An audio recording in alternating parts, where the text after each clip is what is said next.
America ने दावा किया है कि भारतीय नागरिक निखिल गुप्ता ने न्यूयॉर्क में अलगाववादी नेता की हत्या के लिए एक व्यक्ति को भाड़े पर लिया था, जिसके बदले $1 लाख यानी कि करीब 83 लाख रुपए दिए गए थे।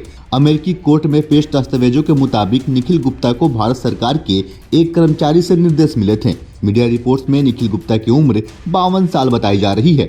कथित साजिश में किस अलगाववादी नेता की हत्या की जानी थी, उसकी जानकारी अभियोजन पक्ष को नहीं दी है, लेकिन भारतीय और अंतर्राष्ट्रीय मीडिया रिपोर्ट्स के मुताबिक निशाने पर वकील और सिख अलगाववादी नेता गुरप्तवंत सिंह पन्नू थे।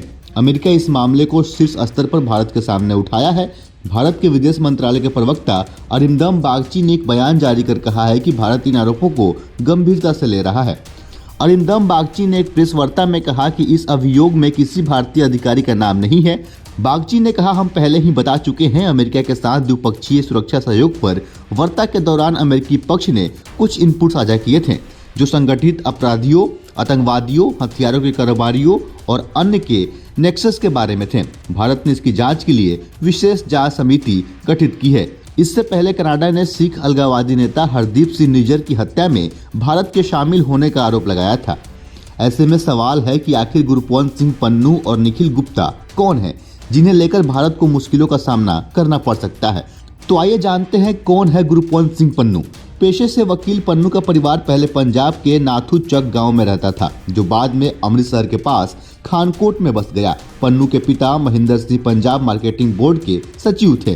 पन्नू के एक भाई और एक बहन भी हैं। उन्होंने अपनी शुरुआती शिक्षा लुधियाना में की। 1990 के दशक में पन्नू ने पंजाब यूनिवर्सिटी से कानून की पढ़ाई की। वे अपने कॉलेज के दिनों से ही वो छात्र राजनीति में सक्रिय हो गए। साल 1991 और 92 में पन्नू अमेरिका चले गए, जहां उन्होंने कनेक्टिकट यूनिवर्सिटी में दाखिला लिया। यहां से उन्होंने फाइनेंस में MBA की और न्यूयॉर्क यूनिवर्सिटी से कानून की डिग्री ली।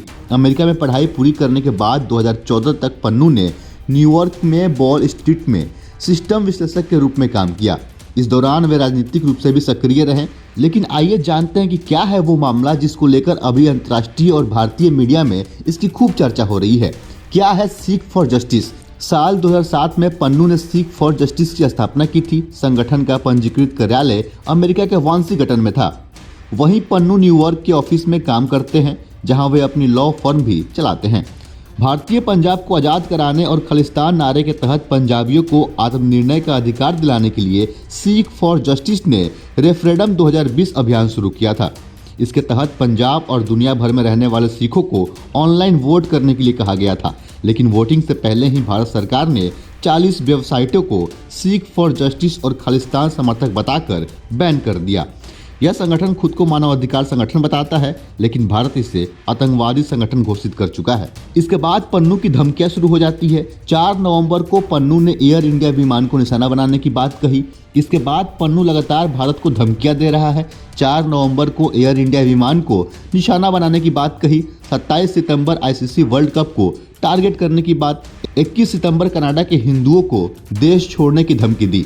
10 सितंबर को PM मोदी अमित शाह को धमकी मिली। 31 अगस्त इंदिरा गांधी एयरपोर्ट को उड़ाने की धमकी दी। 28 अगस्त अरुणाचल को चीन का हिस्सा बताया। 27 अगस्त को दिल्ली मेट्रो स्टेशन के बाहर खालिस्तानी नारे लगे। 25 अगस्त को इसरो को धमकी मिली। 9 अगस्त को पन्नू ने कहा कि 15 अगस्त को भारतीय झंडा नहीं बल्कि खालिस्तानी झंडे फहराए जाएंगे। 31 जुलाई को हरियाणा को खालिस्तान बनाने की धमकी दी। ये सारे पन्नू की धमकियां हैं जो भारत को मिल चुकी है और भारत ऐसे संगठन को आतंकवादी घोषित कर चुका है। बाकी इस पे आपकी क्या राय है? क्या अमेरिका वाकई में पन्नू की सहायता कर रहा है? आप अपने हिस्से का राय हमें कमेंट के जरिए अवश्य बताएं। फिलहाल के लिए इतना ही। बहुत बहुत धन्यवाद।